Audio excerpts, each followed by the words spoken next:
Hi mga bata, anian na usab ako si Ate Kati ninyo.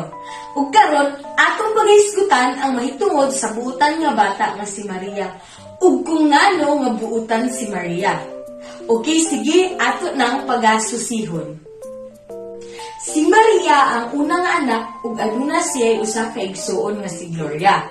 Tuod man sa iyong nawad-an silang amahan sa di tuyong kahigayunan. Ug ang ilang inahan na lamang ang nabilin kanila.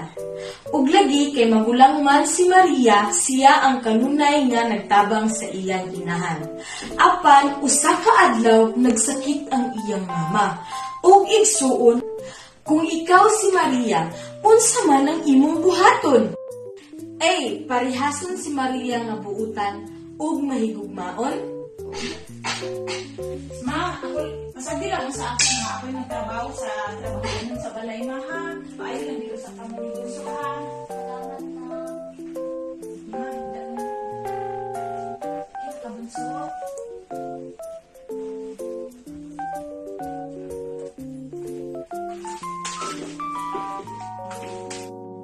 B. Pasagdan lamang ang iyang mama ug igsuon.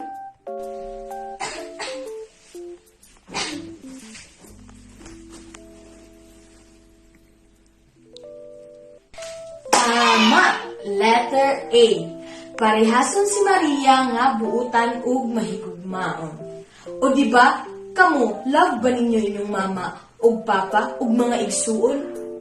Okay, sige, kung love ninyo sila, pwede ba ninyo sila nga ingnan og I love you? Yehey! Very good! Okay, kana lang sa karon mga bata, kay mubalik ko sa next video. Bye-bye! See you next video!